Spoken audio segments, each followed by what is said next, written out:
Hello students, this is Vishnu Tandil and welcome back to my class. Dear students, in our previous session, we were discussing about 9th standard history, first chapter, the French Revolution. There, we have discussed that Louis XVI accorded recognition to the National Assembly and accepted the principle that his power would from then on be checked by Constitution. We have discussed that the National Assembly completed the draft of the Constitution in 1791 and Louis XVI signed the Constitution. And finally, France became a constitutional monarchy. And in this particular session, we are going to discuss the third part of this lesson. France abolishes monarchy and becomes a republic. So, let us start the class. The situation in France continued to be tense even after signing the Constitution of 1791. Although Louis XVI had signed the Constitution, he had entered into secret negotiations with the kings of Prussia. Negotiations in the sense a secret discussion. Rulers of the neighboring countries were worried by the development in France and made plans to send troops to put down the event that had been taking place there since summer of 1789. Before this could happen, the National Assembly voted in April 1792 to declare a war against Prussia and Austria. Thousands of volunteers thronged from the provinces to join the army. They saw this as a war of people against the kings and aristocracies all over Europe. These revolutionaries sang many patriotic songs. Among them, they sung a song called Marseillaise. Marseillaise was a patriotic song composed by the poet Roget de Lisle.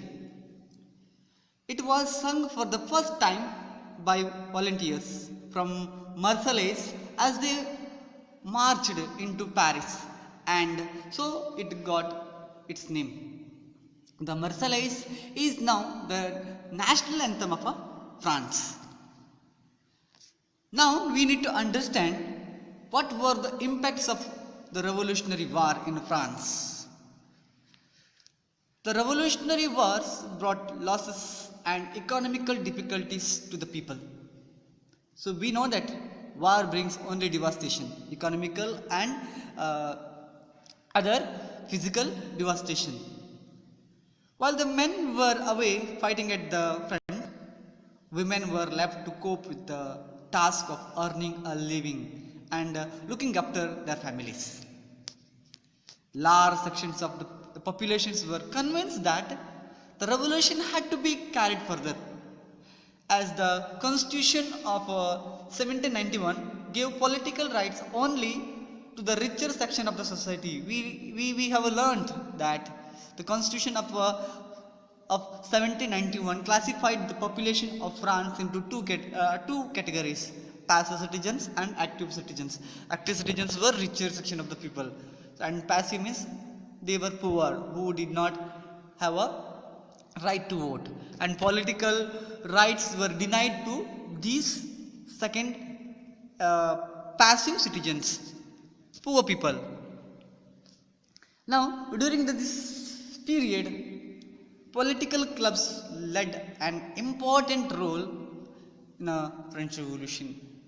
So, political clubs became an important rallying point for people who wished to discuss government policies and plan their own forms of action.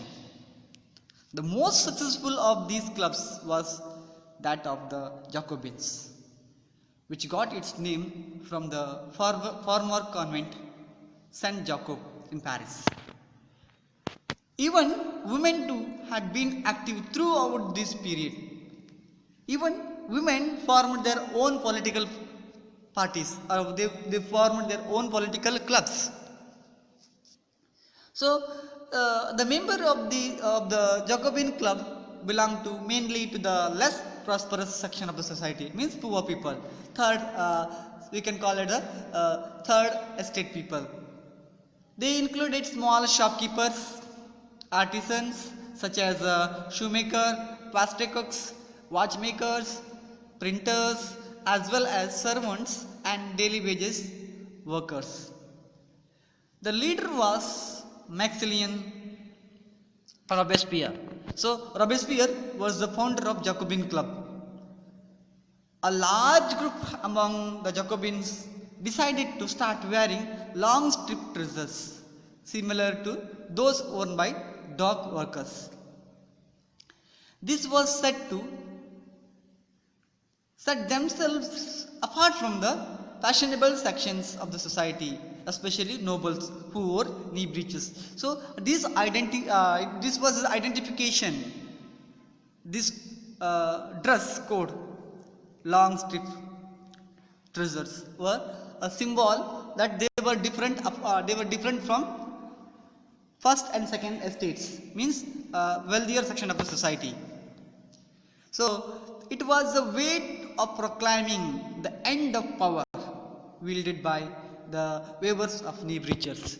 It means that we have come to know that first and second estate people gained the power, and third estate people were denied to have any kind of a political rights.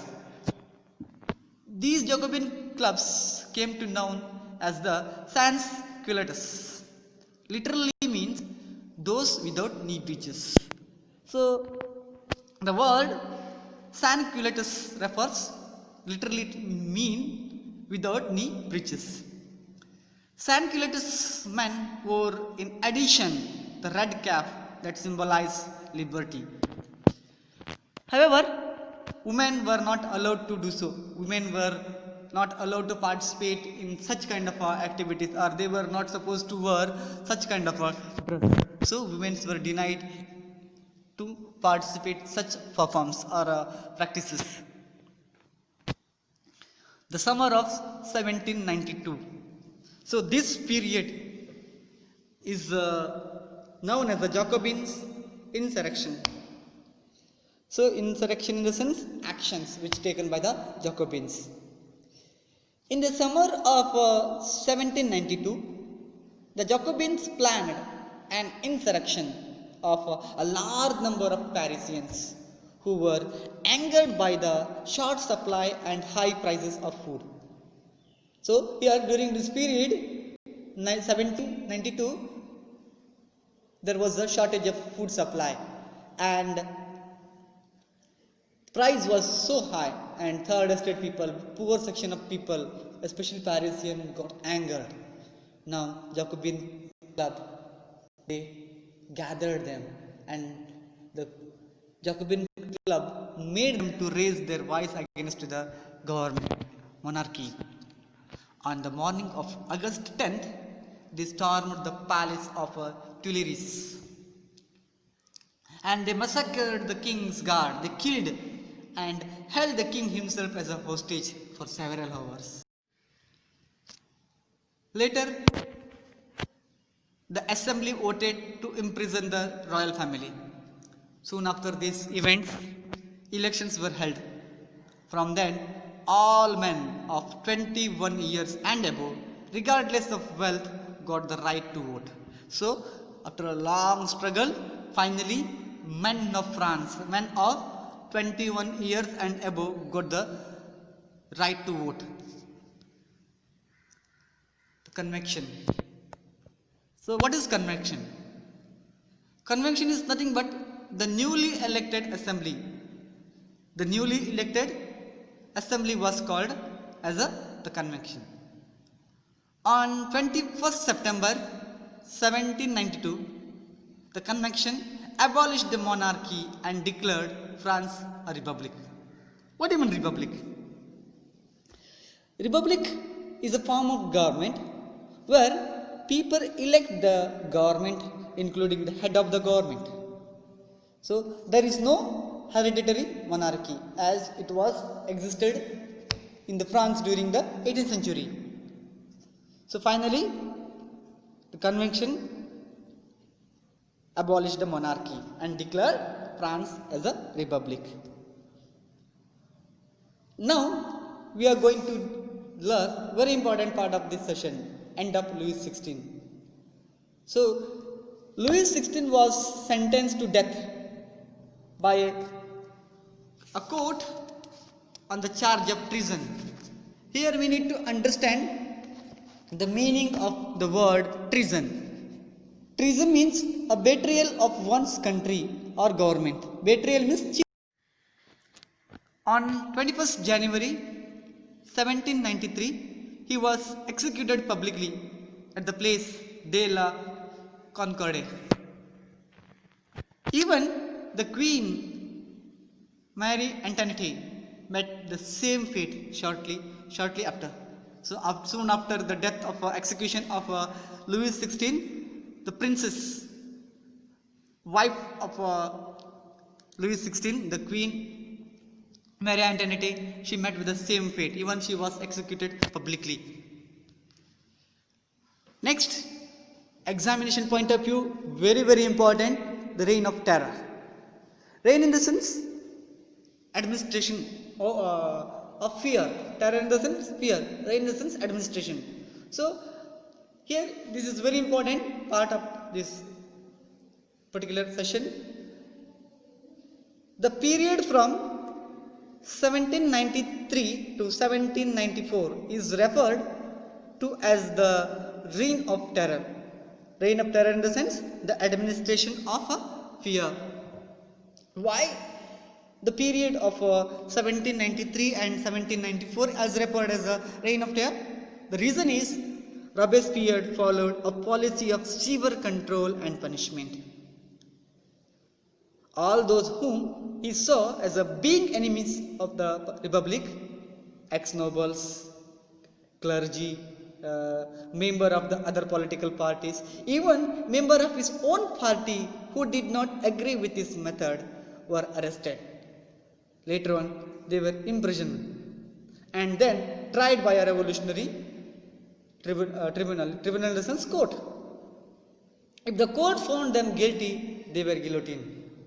What is guillotine? Guillotine is a device consisting of two poles and blade with which a person is beheaded. It was named after Dr. Guillotin, who invented it. A person who discovered this device, guillotine, was the Dr. Guillotin. He invented the device.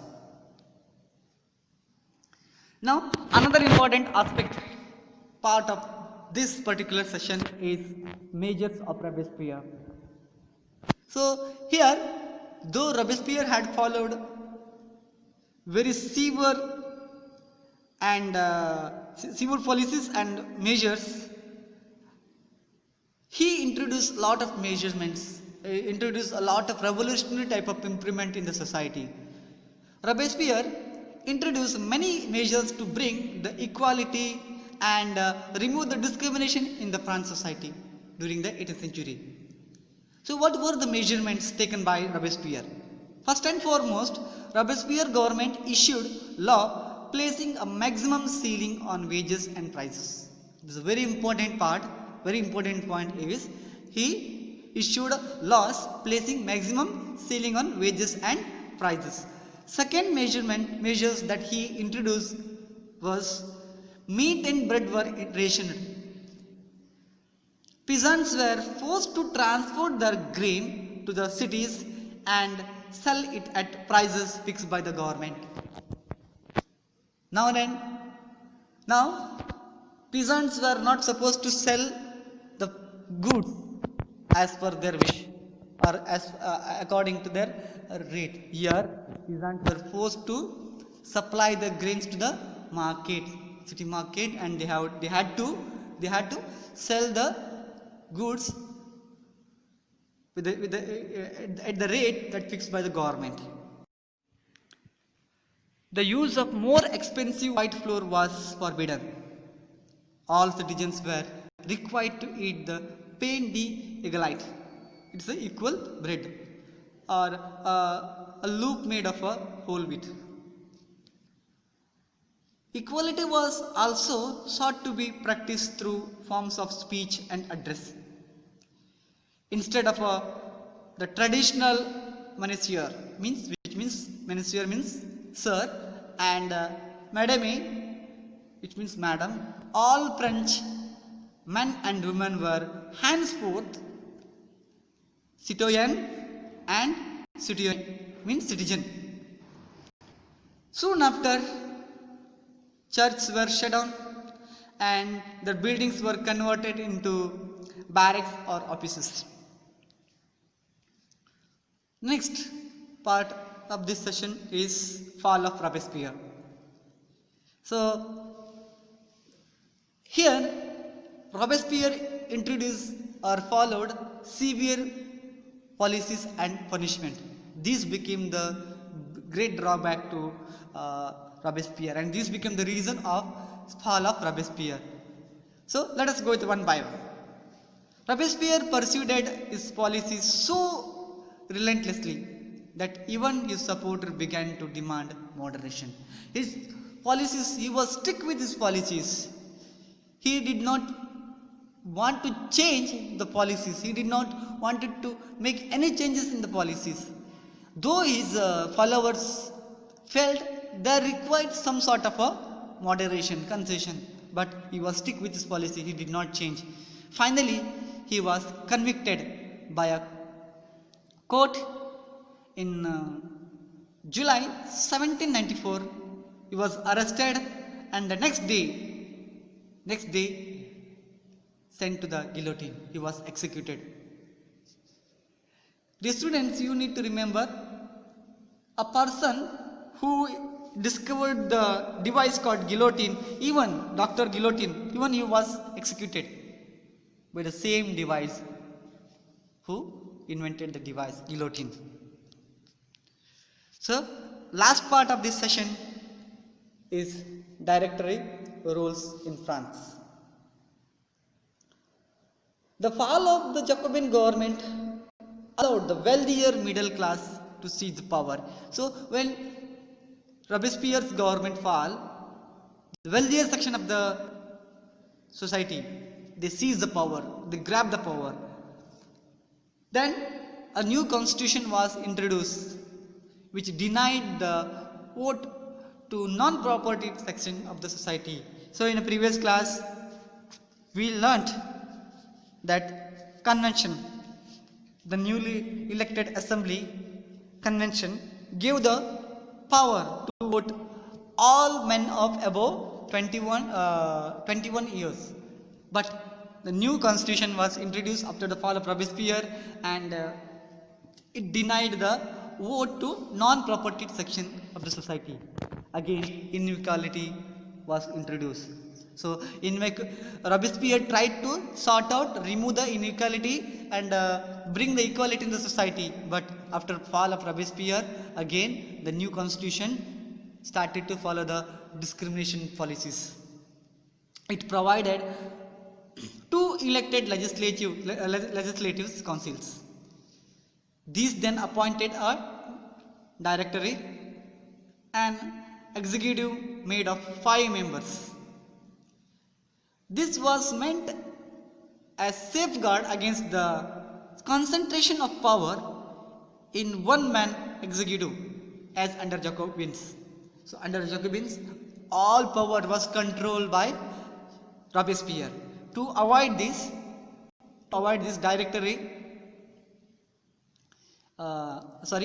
legislative councils elected directory. However, the directors often clashed with the legislative councils, who then sought to dismiss them. As there was no coordination between legislative council and directors, so legislative councils dismissed the directors. The political instability of the Directory paved the way for the rise of a military dictator, Napoleon Bonaparte. Through all these changes, in the form of a government, the ideals of freedom, of equality before the law, and fraternity remained inspiring ideals that motivate the political movements in France and the rest of Europe during the following century. So, here students, in this session, we have discussed about how France abolished monarchy and how France became a republic. In next session, we are going to deal with did women have a revolution, and last part of this lesson, abolition of slavery. So till then, take care and have a nice day. Thank you very much.